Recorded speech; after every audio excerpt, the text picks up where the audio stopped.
Anh dấu nước mắt rơi xuống, chìm vào trong cơn mưa, nhưng chẳng muốn để em thấy anh đang thật sự đau.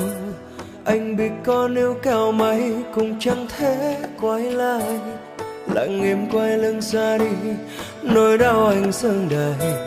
Anh biết có nói xa hết thì anh vẫn là người chịu nhiều bao nhiêu tổn thương, anh đây xin nhận hết. Và anh xin chúc cho em được nhiều điều em mơ, vì em yêu thương ngày khác em không thuộc về anh. Chẳng thể ngăn nỗi cảm xúc trước khi xa một người, điều gì ở hai chúng ta đến khi anh nhận ra.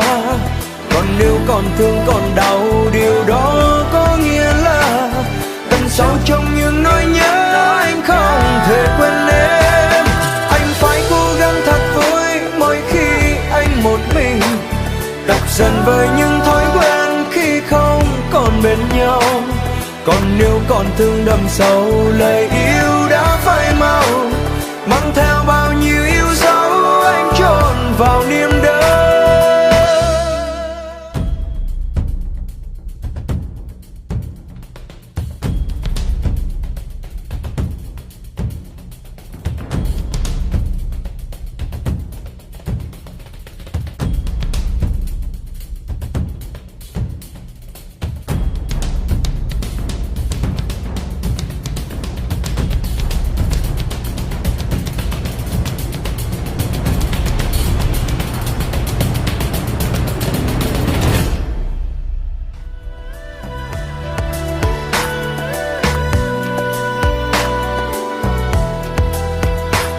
Anh biết có nói xa hết thì anh vẫn là người chịu nhiều bao nhiêu tổn thương, anh đây xin nhận hết.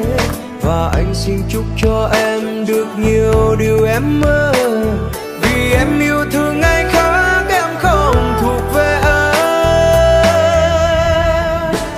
Chẳng thể ngăn nỗi cảm xúc trước khi xa một người, điều gì ở hai chúng ta đến khi anh nhận ra.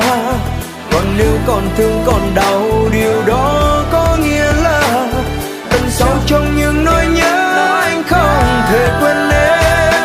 Anh phải cố gắng thật vui mỗi khi anh một mình, tập dần với những thói quen khi không còn bên nhau.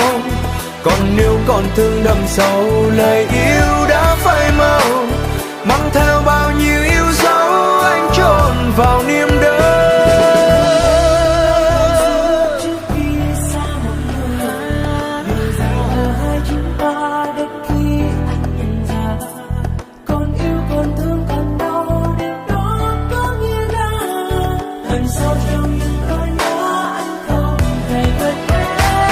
Anh phải cố gắng thật vui mỗi khi anh một mình, tập dần với những thói quen khi không còn bên nhau. Còn nếu còn thương đậm sâu, lời yêu